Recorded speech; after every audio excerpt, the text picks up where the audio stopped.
So how is Falafel different from other injections? So Falafel is the, hyaluronic acid, which is the sugar we were saying is natural, is found in our own bodies. It naturally will be absorbed over time.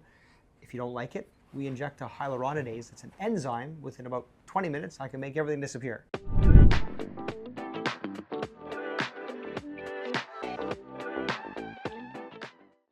It's completely reversible. Right there, you could inject it and... Yep.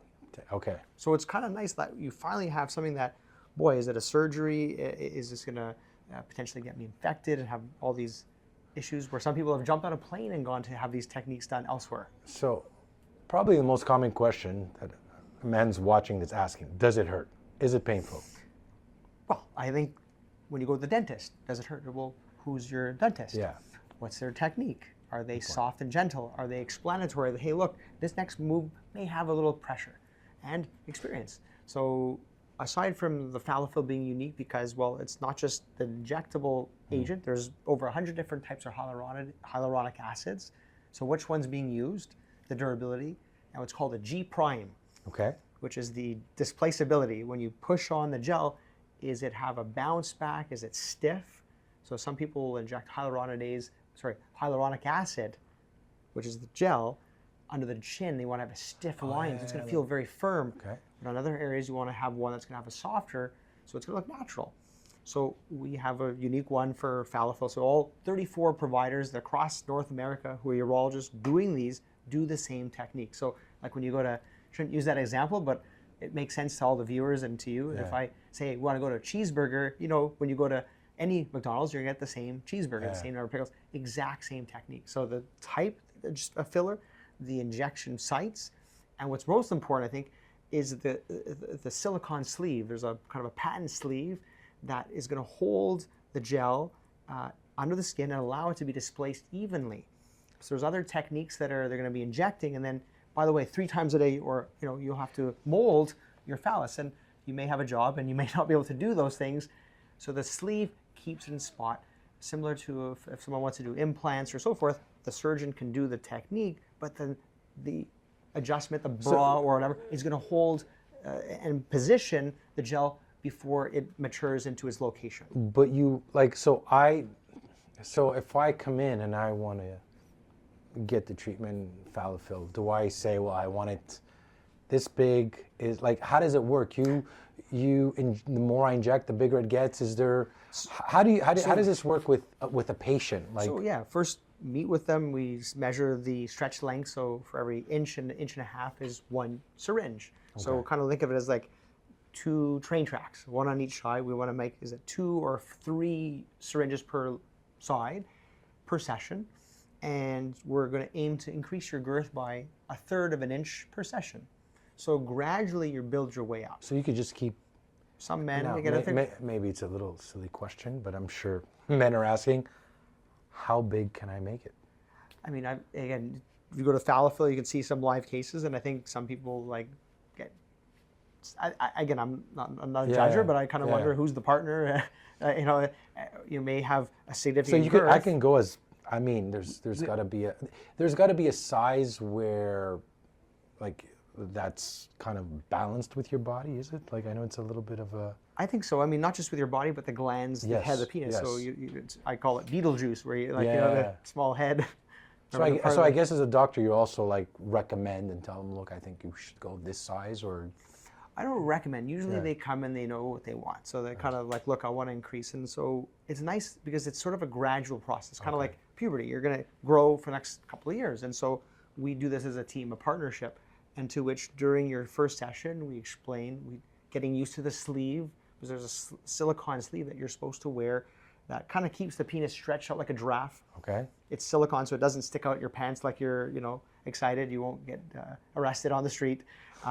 It's subtle, and it allows the gel to mature. And then when you come back 3 weeks later, we'll reassess, and sometimes there'll be some asymmetry. So the next session, we may do some touch-up. We'll increase the girth again, but we may add and displace the next group of fillers. So gradually we'll bring your way up, and I'd say the average patient does 2 or 3 sessions, and we bring them up an inch. And 2 or 3 sessions over how long? It could be a month, every 3 to 4 weeks. 3 to 4 weeks. And so that is that partnership that we work together to get to what you want. And then some men are going to be coming back once every year or two for touch-ups to maintain what they want.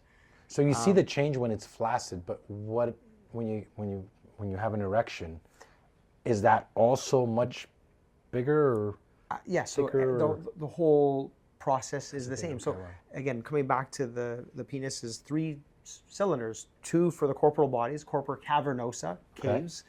Corpora spongiosa is the lower pressure system through which the urethra, so you urinate. So you have kind of like a triangle of 3 circles, and you have this soft tissue around, and you have skin, super thin skin. And it's under that skin on the 3 and 9 o'clock positions where there's no nerves or big vessels, and we create a space and we add the pocket of the filler. And so actually the penis looks wider, not necessarily circular, but more oval. So you see the results pretty instant. Yeah, instant. And it's one of the ones where... Like I'll do it and I'll walk out and I'll be like, it's... Again, I've had some other people do other techniques where they don't use the sleeve. Okay. And, like with anything else, gravity may take over. So if you do the injections and then normally it's down, some of the filler will drop down as well. So it may go into the foreskin if you're not circumcised, or it may drop down toward the scrotum. So it'll be in your body, but it won't necessarily stay where you want it to give the girth, both in erection and flaccid state. So where most people will see it is in the flaccid state. So when you're kind of standing up, it hangs a little bit lower. So it looks longer. Okay. So the stretch length won't necessarily change, but to the visual, just by its weight, when it's cold, you don't get that accordiating, or I call it the turtle head, or things you're squatting down, it kind of wants to retract. That kind of inhibits it because now you have an extra set of weight of the sugars and the water in the phallus, adding some weight so that there's a increased length appearance. And does it help, or like if somebody who has erectile dysfunction, does Fallofill have any? Is there? I wouldn't tell someone like we're going to do this and it's going to improve, because again, the erectile dysfunction is a vascular thing. It's that artery within the, so it's within the cylinders, that one artery that then floods the chambers. We're not touching that. So it's not a treatment for erectile dysfunction. No. It's really just girth enhancement. Someone has like, remember we talked about before, psychogenic. They're nervous and not having the confidence. Yeah. Indirectly, it may help that. Yes, for sure. But I would not think that it's going to, turn someone has no erections into having that. But there are injections where we inject into those corporal cavernosa, like triple P. There are these medications which vasodilate, which we've learned during, for a kidney transplant. The artery tightens up, but if you sprinkle this papaverin, it dilates. So it makes you to sew that artery back on the recipient artery. It's a lot easier. It's nice and dilated. So it was at an AUA meeting years ago, before the days of iPhones. No one could take a picture, so there's only written documentation, but someone went up to the podium and had done the injection and then demonstrated in front of everyone. There's a written component by Dr. Lawrence Klotz, a professor at the University of Toronto, who was in the front row, who remembers that moment vividly.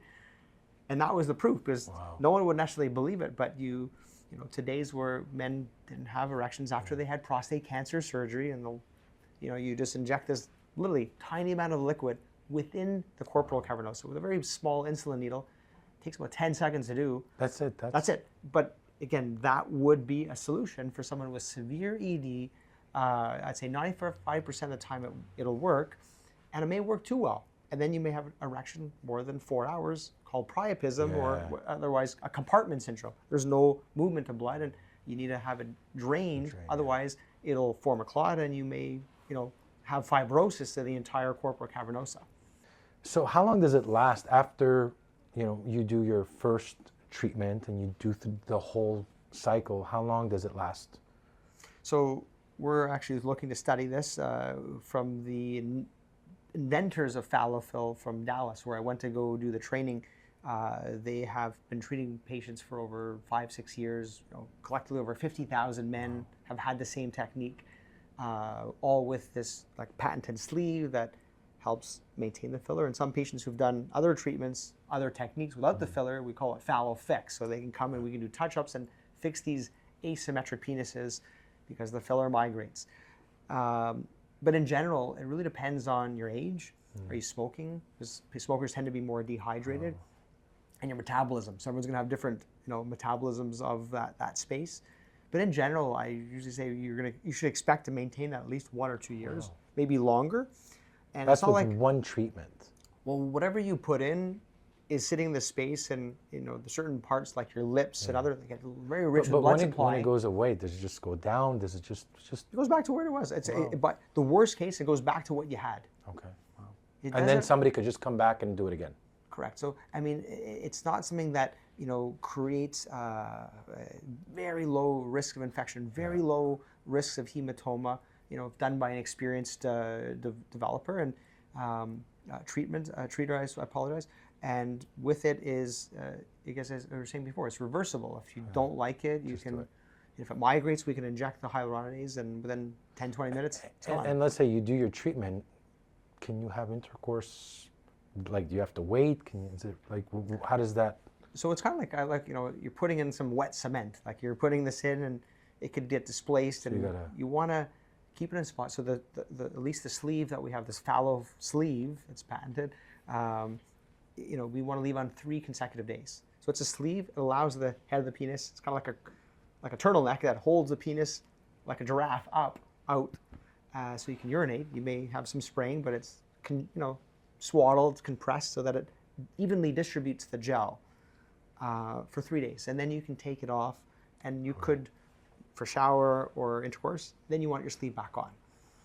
And is it only for up to 21 days? Right? So is it only a urologist? Like who can do this? So at least Fallofill out of Texas, they mandate you have to be a urologist. So some people are interested in doing it their primary care, but I think part of it, if you're going to be in that area, kind of want a urologist taking care of it. Sure. I know that there's a lot of other, family medicine or emergency doctors looking to do as a side, and they've taken extra courses. They're passion, dedication, but God forbid there's ever, an infection or, in hematoma, are they, qualified to perform a procedure, surgery, or what have you in that area? So, and with it, sometimes, questions of ED and other aspects, and a urologist is one to manage those other factors that come with it. So I'd have to say, when we do the Fallofill, some people are also interested in talking about ED, and then also let's get into the premature ejaculation or Peyronie's disease. There are other types of treatments in that area. So at least Fallofill, you have to be a urologist to do that.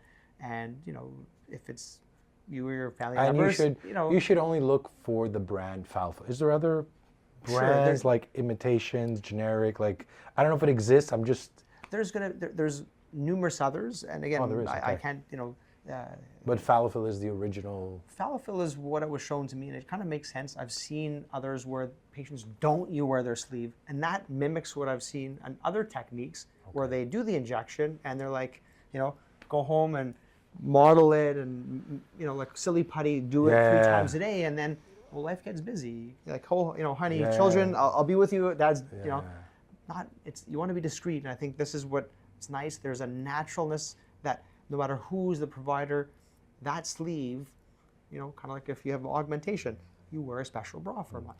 If you don't, it migrates. So you need a little bit of care once you do it, and just. And so for that reason, I think that's what I am. I'm very scientific. I like to study things well, and before I endorse and start doing it, I want to make sure it's safe, it's helpful to patients. So we're actually studying this on our patients. We're using like the COPS P score, which is a validated questionnaire for body dysmorphia or small penis syndrome, to differentiate, to make sure, hey, are we able to help patients? And when we do treatments, so we just recently submitted an abstract, and we're going to publish on this, does that girth enhancement, is it ubiquitous no matter if you're circumcised or not? And we're able to show each session on average 0.34, so a third of an inch, whether you're circumcised or not.